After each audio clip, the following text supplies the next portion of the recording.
back to more of the Tony Tone Show on Muscatine's Vintage Sound. 93.1. 5 minutes after 8 o'clock on Tuesday morning. I watched a movie this weekend that I really liked. I'm so glad they sent it to me ahead of the interview. Man, I think you're going to dig it. It's available today on DVD and Blu-ray. It's Rode Hard, and it stars this guy, Adam Carolla, who's on the phone right now. How you doing, Adam? Good, man. Thanks for having me, Tony. You're welcome. The movie is very funny, kind of sentimental, and I found myself laughing out loud in my house on Friday night so hard, Adam, that my dog was looking at me like I was a weirdo. So thank you. Well, at least your dog wasn't telling you to kill again. Yes.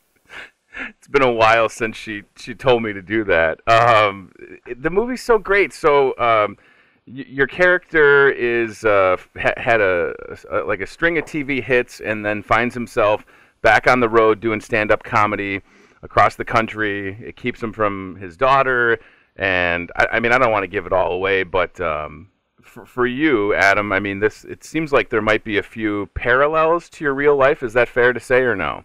Yeah, I did, my last movie was called The Hammer, and it was about a boxing instructor, and there was a carpenter, and there was a lot of parallels there, and this one, 8 years later, more parallels. So yeah, I'm not a genius. I don't want to screw things up, so I sort of write about stuff I know about or stuff I've lived. And in 2009, when everything fell apart, and I lost my radio job, and I had 2 young twins, and no income for the first time in my professional career, I had to go out on the road and do comedy. Mm-hmm. At like age 42, after not doing it for the last 15 years, and I just found myself in cheap hotels and bad clubs doing 3 shows a night, and it was really humbling.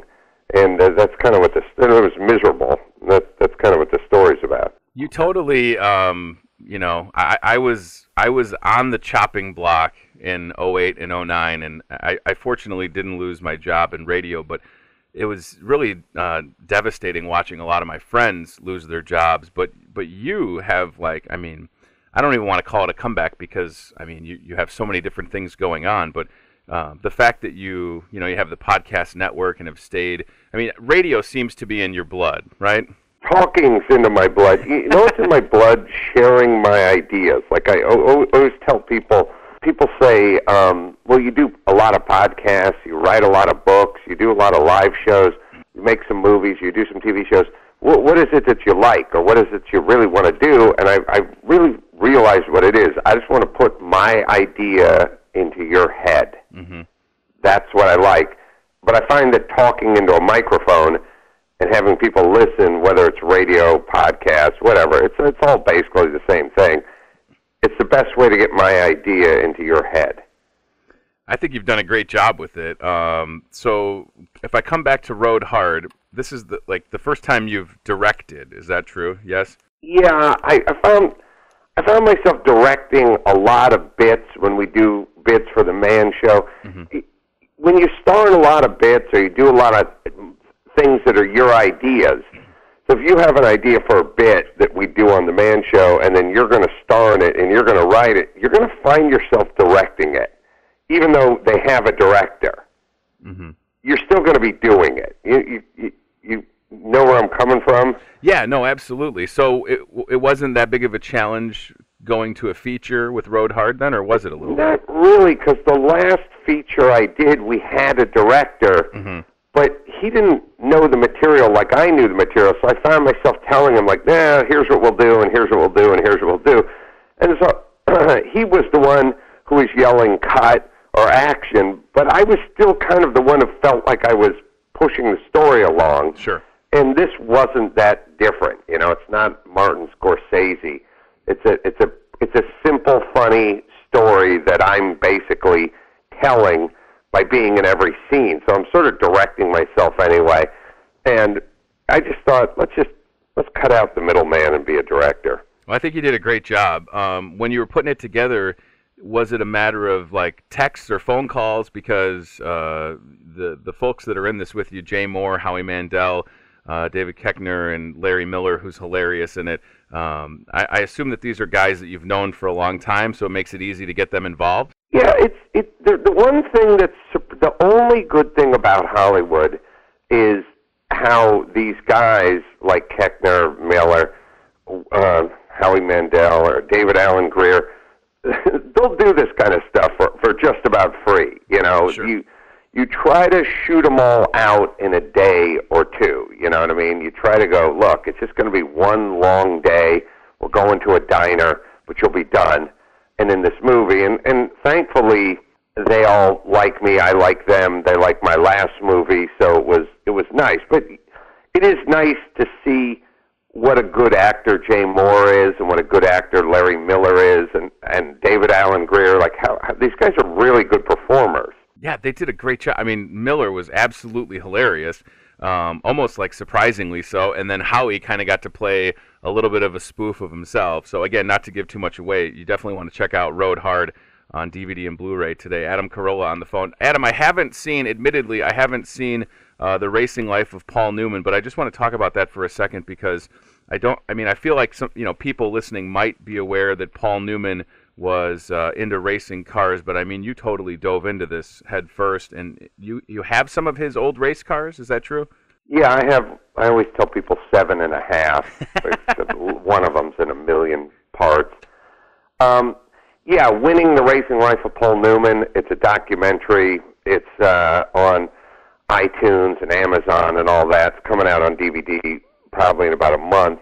But boy, do people love that movie. Mm-hmm. I mean, people like Rode Hard, but comedies divide people. Sure. Comedies are like, yeah, that wasn't funny, and then the other half are like, I love that movie. So documentaries, especially with Paul Newman and racing, do not. This thing is at 96% on Rotten Tomatoes. Like, everyone loves this movie. Wow. It's a really good documentary, and it's just about Paul Newman's racing career. He won 4 national championships. It's unbelievable. I had. Yeah, that's what you want out of a documentary is exactly what you get out of that movie. For me, the guy who made it was everyone coming up to me going, I thought I knew the Paul Newman story. I had no idea. Right. Yeah, no kidding. I'll definitely have to check that out. That seems very cool. So you have what? You have the twins, right? And how old are they now? How old are the kids? They're 9. Oh my gosh! So I have a 3.5-year-old boy and then a 10-month-old boy. What's coming my way? What should I be prepared for as a parent? For me personally, the boys, not much. The girl, a lot of activity, a lot of parenting going on there. Attention. Okay. So I always tell people when they say you have a boy and a girl, what's the difference? They're twins. Tell me all about it. I say. Raising the girls like raising 3 kids, and raising the boys like raising 1 old cat. Oh, man, I love it. My 3.5-year-old just started preschool, and he apparently had a little bit of a run-in with a kid over a train the other day. So I felt like, because I'm a big guy, Adam, I'm like 6'5", 300 pounds. So this kid, my son Henry, he's going to be a bruiser. And I'm like, if he's already getting into it over trains in preschool, like kindergarten. Well, it's good. It's good that he's got that motor. Right. You know, my son is just like somebody that gave him a Quaalude and an ether rag and told him to relax. Social Security's going to be kicking in any year now. Oh man, I swear to you, last night was nothing but my wife trying to get him to do his oral report and prepare his oral report for today. That's all it was, and it's just like pushing a rock up a hill. Oh, man. I have a feeling I'll run into a little bit of that as well. RoadHardMovie.com, AdamCarolla.com. You have so much going on. I mean, we can talk just briefly about Catch a Contractor on Spike, which is fun.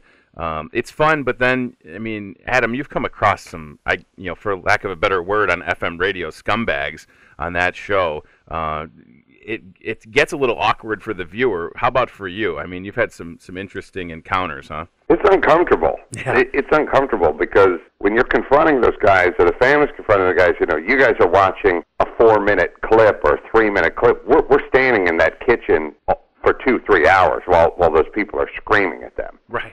So it's satisfying to watch, but really, to do the show, it's uncomfortable. I bet.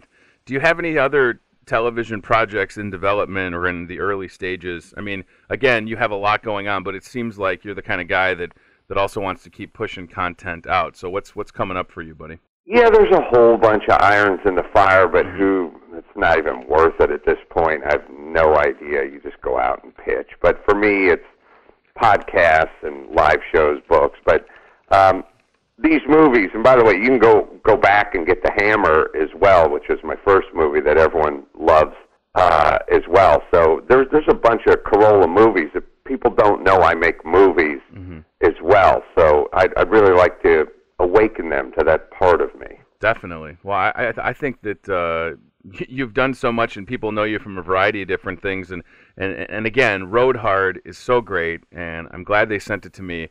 It was fun to watch on Friday and see everybody that was in it with you. But then, you as an actor, Adam, playing this character, again, some sentimental moments for sure, especially with the daughter. Again, not to give too much away. I think people are going to laugh a lot and going to feel good when this thing wraps up, when they pick up Road Hard at roadhardthemovie.com.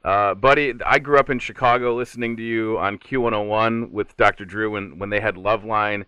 And I followed you through, over the years, and then I got into radio, and I knew that you were there, and then the economy dropped out. So I'm very happy for where you're at, dude, on a personal level, and I hope everybody. Tony. Thanks for taking the time to watch the movie, and I'm glad you liked it. Yeah, no, it's the least I can do, and I'm absolutely going to grab the Paul Newman documentary, and I wish you continued success. I'm telling you, if you don't love it, hit me. I'll give you $12 back, or $4 if you rent it, whatever it is. You will love it. Well, Adam Carolla, I appreciate it, man. I hope you have a great day, and we're all going to check out Road Hard and the Paul Newman documentary. Thank you, buddy. Thanks, Donnie. Take care. Bye.